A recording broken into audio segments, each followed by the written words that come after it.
ورحمة الله وبركاته. الحمد لله نحمده ونصلي ونسلم على رسوله الكريم أما بعد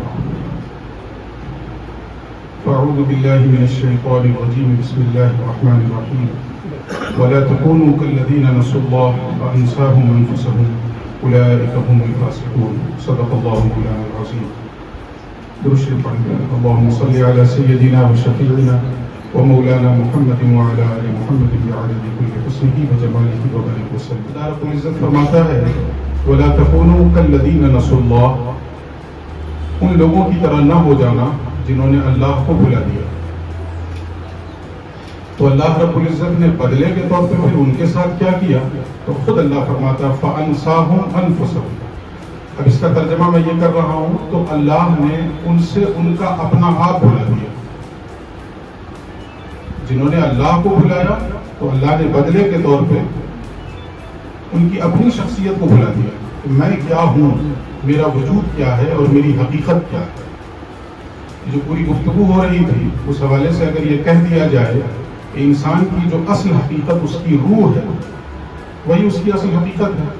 ہمارا جسم ہماری اصل حقیقت نہیں ہے. چنانچہ میں نے اکثر اپنے شیخ کی مجلس میں اس طرح کی باتیں سنی ہیں کہ جو لوگ جسم کو ہی سب کچھ سمجھ بیٹھے ہیں ان کو یہاں پہ آ کے سوچنا چاہیے کہ جب ایک انسان کا انتقال ہوتا ہے تو اس کا پورا جسم تو سامنے پڑا رہتا ہے. جو ظاہر ہے اس میں تو کہیں کوئی کمی واقع نہیں ہوتی ہے. ہاتھ بھی وہی ہے، پیر بھی وہی ہے، باقی اعضائے جسمانی بھی وہی ہے، لیکن ہم کہتے ہیں کہ وہ صاحب نہیں رہے. تو اگر اسی کو حقیقت سمجھ لیا جائے تو پھر ہم یہ کیوں کہتے ہیں کہ وہ صاحب نہیں رہے؟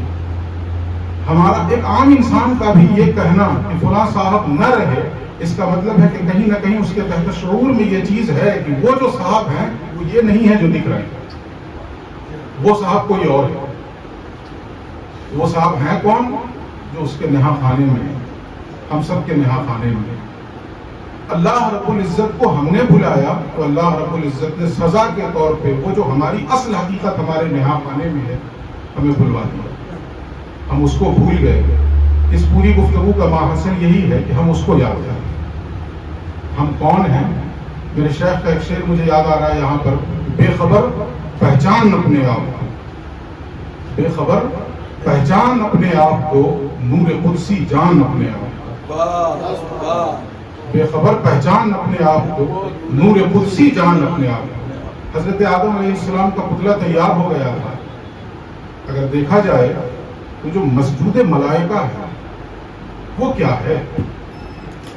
وہ آدم کا حیولہ نہیں ہے، وہ آدم کا پتلا نہیں ہے. وہ تو پتلا تیار ہو کے پڑا ہے، وہ تو رکھا ہوا ہے. حکم کیا آ رہا ہے؟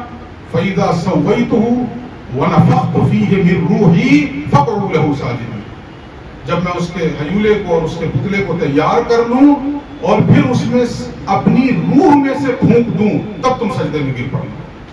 وہ جو اللہ رب العزت نے انسان کے وجود کے اندر اپنی روح میں سے پھونکا ہے اسی کو پہچاننا آج کی اس محفل کا پیغام ہے.